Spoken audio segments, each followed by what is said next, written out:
Hiya, how you doing? I hope you're well. Another week in lockdown is pretty hard, isn't it? Some days are definitely better than others, and in a way that's actually the theme of our video this week.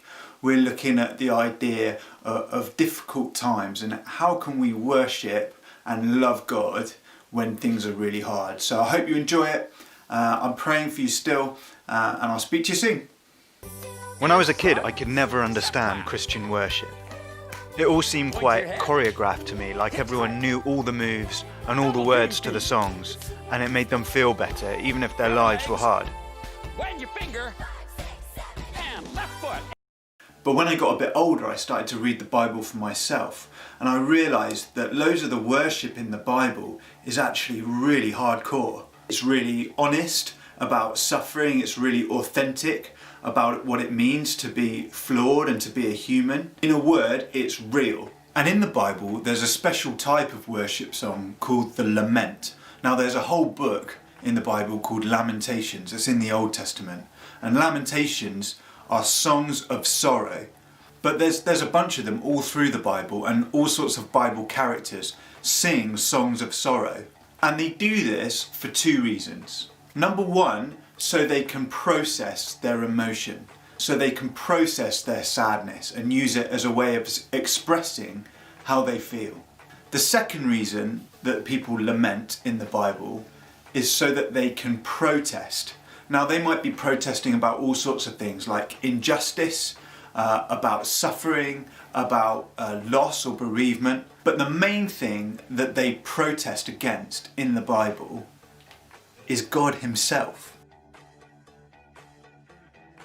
And you heard me right, these are people that love God, that follow Him, but they still protest against Him. Take King David as an example. King David is known as one of the greatest worshippers of God that there is in the entire Bible, and yet loads of the songs that he writes in the book of Psalms, which is this long book here, right in the middle of the Bible is a whole load of songs. Loads of the songs that he writes are songs of sorrow, they're lamentation.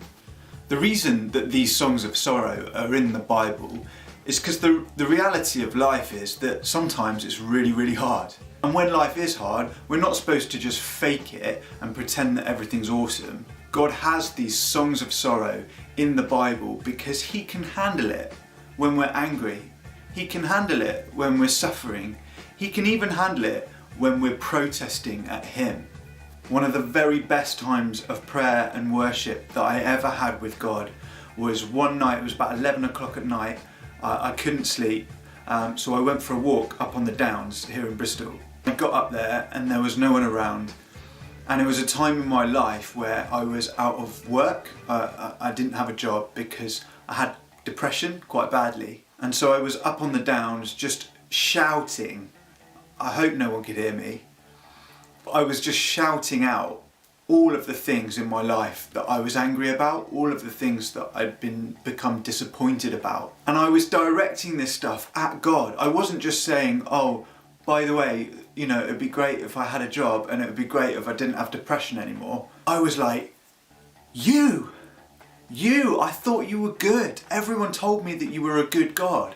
And I'd been really unhappy for about a year, maybe longer. And I realised that that night was the very first time that I'd ever been honest with God about how angry I was with Him.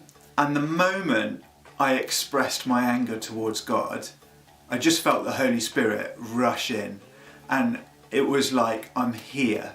And there was just such comfort and such joy. And I was able to worship Him properly for the first time in ages. And I think God had just been waiting for me to be honest with Him. And even though it didn't look pretty and it wasn't the most holy moment of my life, shouting out in anger at God, it was definitely one of the times that I've been the most honest with Him.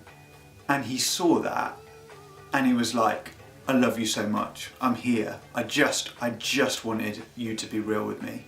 Sometimes the stresses and difficulties of life can make it feel like we're carrying around a big heavy backpack. Every time something goes wrong or responsibilities go up, it feels like adding one more thing onto the load. When life gets like this, we basically have a few options available to us. Option 1 is denial. This is where we pretend that our life is super awesome all the time, even when it isn't. Option 2 is resentment. This is where we blame someone else, maybe God or maybe a family member or a teacher or something like that, for the problems that we have. Option 3 is shame. This is where we think that the backpack is heavy because there's something wrong with us. It must feel heavy because I'm weak. But the songs of sorrow in the Bible show us that there's another way.